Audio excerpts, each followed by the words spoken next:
साल 2020 मुंबई की रात हमेशा की तरह चमक रही थी। बॉलीवुड की ऊंची इमारतों के पीछे हजारों सपने जग रहे थे। लेकिन उसी रात सोशल मीडिया पर एक ऐसा वीडियो सामने आया जिसने मनोरंजन जगत में हलचल मचा दी। कैमरे के सामने एक अभिनेत्री बैठी थी। उसके चेहरे पर घबराहट भी थी और दृढ़ता भी। वही थी लवीना लोथ। कैमरा ऑन हुआ। कुछ सेकंड तक सन्नाटा रहा। फिर उन्होंने बोलना शुरू किया और जो शब्द निकले उन्होंने देखते ही देखते इंटरनेट पर तूफान खड़ा कर दिया। लोग स्क्रीन पर नजरें गड़ाए बैठे हुए थे। किसी को अंदाजा ही नहीं था कि अगले कुछ मिनटों में बॉलीवुड का पूरा खेल ही पलटने वाला है। हर साल हजारों लड़कियां मुंबई आती हैं। उनकी आंखों में फिल्मी दुनिया के सपने होते हैं। लवीना भी उन्हीं सपनों के साथ मुंबई आई थीं। उन्हें लगता था कि मेहनत और प्रतिभा के दम पर वो अपनी पहचान बना लेंगी। शुरुआत में आसान नहीं हुआ। कई सारे ऑडिशंस दिए, लंबा इंतजार किया, कई फोन कॉल्स भी आए, लेकिन आखिरकार उनके हाथ निराशा ही लगी। लेकिन संघर्ष करने वालों की तरह वो भी आगे बढ़ती रहीं। उन्हें उम्मीद थी कि एक दिन उनका सितारा भी चमकेगा। उन्हें क्या पता था कि कुछ साल बाद वो अभिनय से ज्यादा अपने की वजह से सुर्खियों में बन जाएंगी। समय बीतता गया। लवीना की निजी जिंदगी में भी बदलाव आए। उनका विवाह फिल्म उद्योग से जुड़े एक व्यक्ति से हुआ। शुरुआत में सब सामान्य लगता था, लेकिन धीरे धीरे रिश्ते में दरार आ गई। दरअसल वो फिल्म उद्योग से जुड़ा हुआ व्यक्ति महेश भट्ट का भांजा लगता है। जहां कभी इन दोनों के रिश्तों में काफी भरोसा था, वहां अब शक ने जगह ले ली थी। जहां कभी बातचीत होती थी, वहां आरोप और प्रत्यारोप होने लगे। और फिर एक दिन मामला अदालत तक जा पहुंचा। तलाक की प्रक्रिया शुरू हुई। लेकिन कहानी यहीं खत्म नहीं हुई। असल तूफान तो अभी आना बाकी था। अक्टूबर 2020 सोशल मीडिया पर वीडियो अपलोड हुआ। कुछ ही घंटों में हजारों लोगों ने उसे देख भी लिया। वीडियो में लवीना ने कई गंभीर आरोप लगाए। उन्होंने दावा किया कि वो सुमित सभरवाल, जो कि महेश भट्ट के भांजे हैं, की पत्नी है, और उन्होंने तलाक की अर्जी इसलिए दी क्योंकि सुमित कथित रूप से ड्रग्स सप्लाई किया करते थे। उन्होंने आरोप लगाया कि महेश भट्ट इन गतिविधियों के बारे में जानते हैं और उन पर उनका काफी ज्यादा प्रभाव है। उन्होंने महेश भट्ट को बॉलीवुड का सबसे बड़ा डॉन कहा और दावा किया कि अगर कोई उनके नियमों के अनुसार नहीं चलता तो उसका करियर बर्बाद कर दिया जाता है। उन्होंने कहा कि महेश भट्ट उन्हें और उनके परिवार को परेशान कर रहे हैं। उन्होंने ये भी कहा कि यदि उन्हें उनके परिवार को कुछ होता है तो महेश भट्ट, मुकेश भट्ट, सुमित सभरवाल और कुछ अन्य लोग जिम्मेदार होंगे। उन्होंने दावा किया कि फिल्म उद्योग के कुछ प्रभावशाली लोग गलत गतिविधियों में शामिल हैं। उन्होंने ये भी आरोप लगाया कि महेश भट्ट का उन लोगों पर काफी ज्यादा प्रभाव है। वीडियो वायरल हो गया।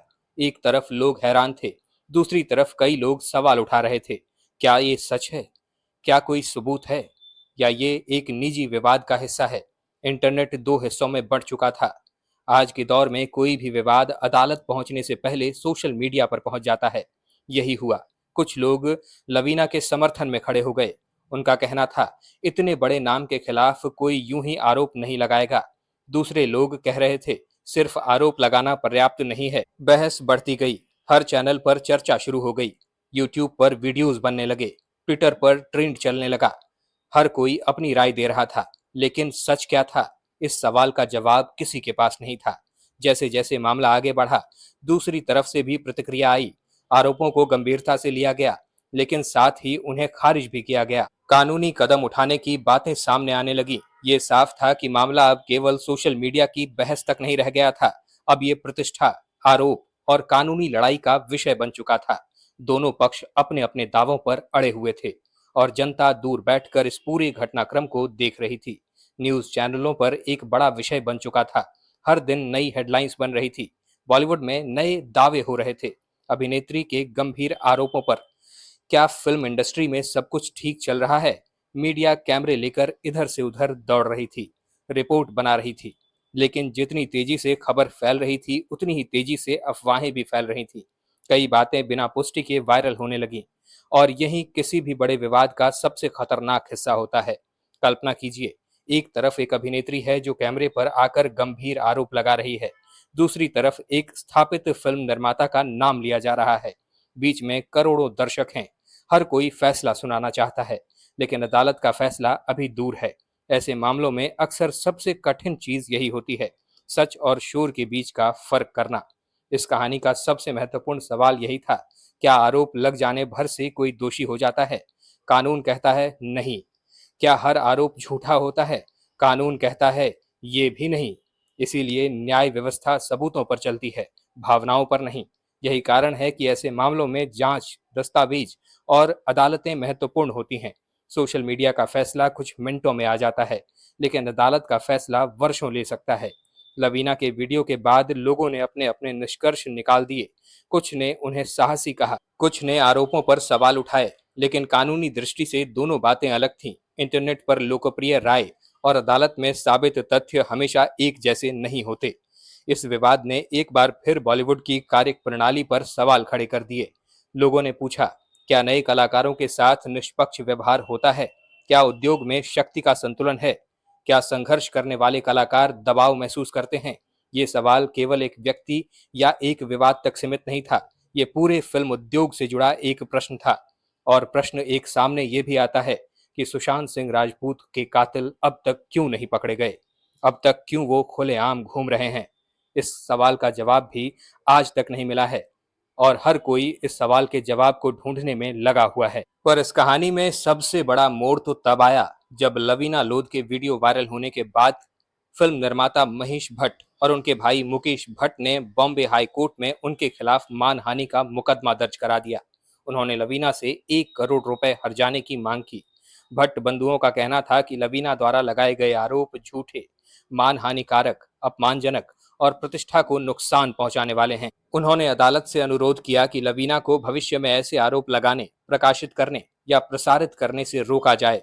मुकदमे में सिर्फ 1 करोड़ रुपए की मांग ही नहीं थी, बल्कि ये भी कहा गया था कि लवीना अपने सोशल मीडिया पर पोस्ट किया गया वो वीडियो हटाएं और बिना शर्त माफी मांगे। प्रारंभिक सुनवाई के दौरान बॉम्बे हाई कोर्ट ने अंतरिम राहत देते हुए लवीना को निर्देश दिया कि वे महेश भट्ट के खिलाफ आगे कोई मानहानिकारक टिप्पणी ना करें। अदालत ने वीडियो को आगे प्रसारित करने पर भी रोक लगाई, हालांकि तत्काल वीडियो हटाने का आदेश नहीं दिया गया था। दूसरी ओर लवीना ने सार्वजनिक रूप से कहा कि वो अपने बयानों पर कायम हैं और जो कहा है उसे सच मानती हैं।